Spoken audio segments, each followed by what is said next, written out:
And we're back here on KFYO Mornings. It is Thursday. It is 7:35 a.m. That can only mean it's time for the Car Pro. Good morning. Good morning, fellas. Good morning, Jerry. Car Pro. How are you today? I am just doing good, enjoying the crisp weather. Hey, are you tell me this, still in this car? I'm sorry? Are you still in this car? Yeah. That you? Yeah, I've got okay. it till Monday. So do you're you doing feel, really good. Do you feel like a kid again? I do. I swear. I was shooting video with it Tuesday before we kind of got rained out yesterday. I typically do it on Wednesday, but I was shooting video with it on Tuesday, so we decided we would do a dead stop, takeoff, burnout, shot for the review when we put it up next week.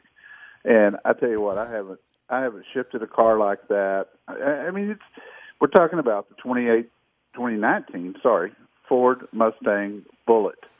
And I got to tell you, I was running those gears with the accelerators hard to the floors that would go shifting.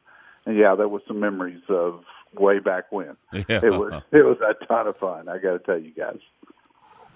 Yeah. Well, that's one of the hottest looking cars I have ever seen. I'm glad. Thanks for sending us the pictures, though. You know what's funny about this car, and I got to admit, I was disappointed at first. I mean, this is the third Mustang Bullitt that Ford has built since 1968 when the movie came out, with the iconic 10-minute chase scene with Steve McQueen driving.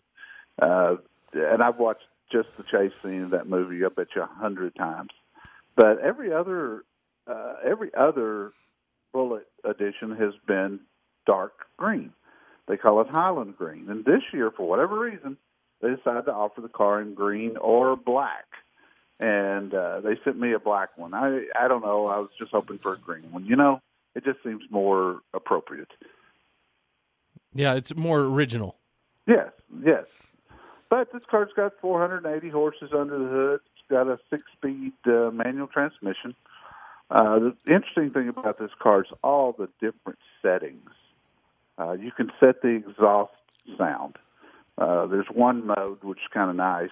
There's one mode that's called quiet. And so, like, if I'm leaving the house early in the morning and I don't want to wake my neighbors up, I can quiet down the exhaust. And there's 4 settings. And then the upper setting, of course, is the one that's just super loud. But you can set all the suspension, the steering. It's got drive modes. It's got a track setting, and it's got a drag race setting.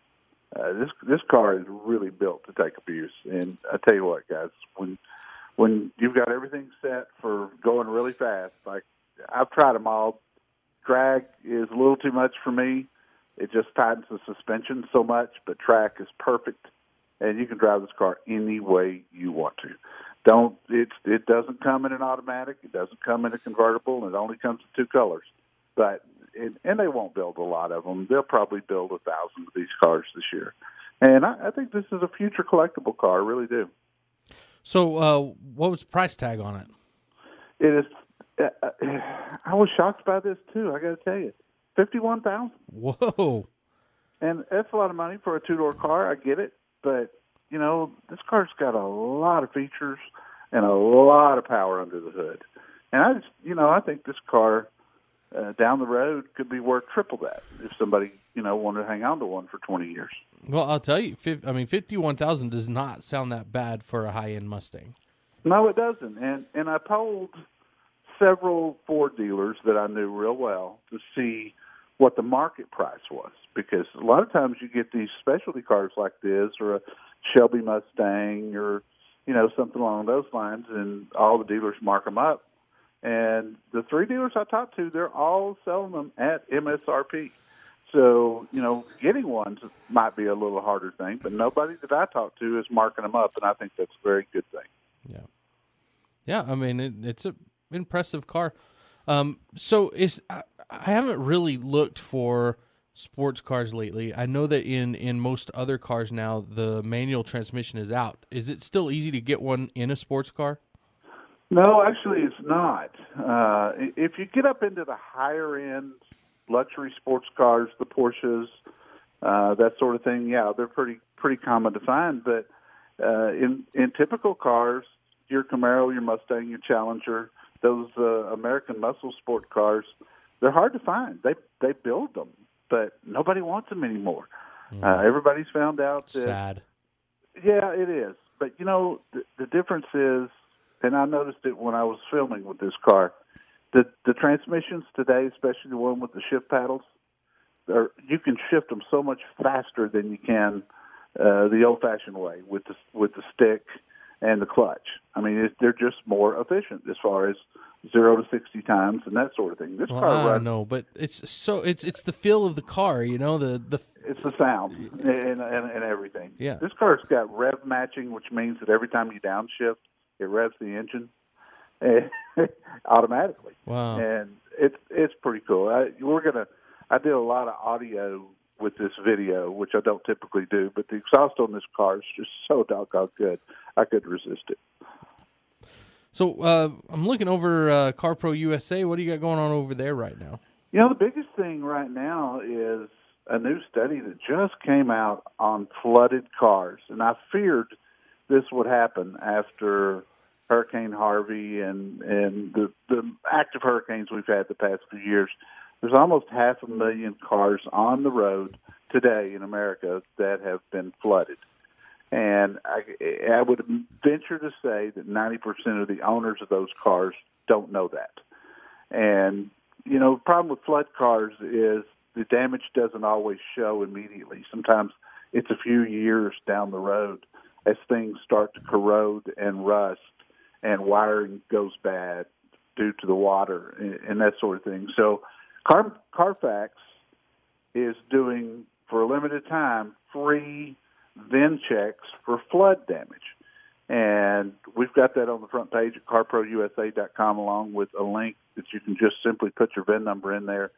If you bought a used car within the last few years, I would strongly suggest you check that out. Put your VIN in, be careful, it's got to be exact, and see if your car has had some minor flood damage, or major flood damage for that matter.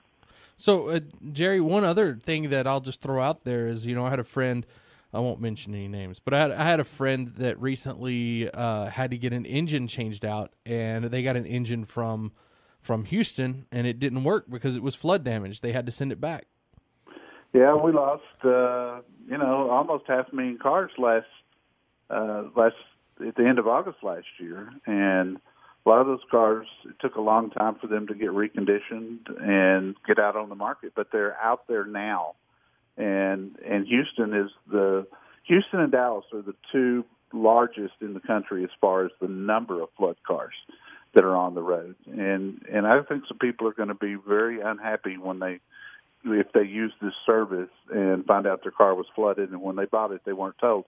And it's typically your used car dealers. It's not a new car. A reputable new car dealer would never sell a car he knew was in a flood. But there was a lot of those that ended up on used car lots, and they were attractive because they were cheap, much cheaper than a non-flooded car. The only problem was the dealer didn't disclose it. So you got to be careful. We've got some other articles at the page too, best-selling trucks year to date, and I wrote an article about recalls and things that people need to know, and that might be a big help considering the massive number of recalls that are out there today. Yeah, there's a lot of them.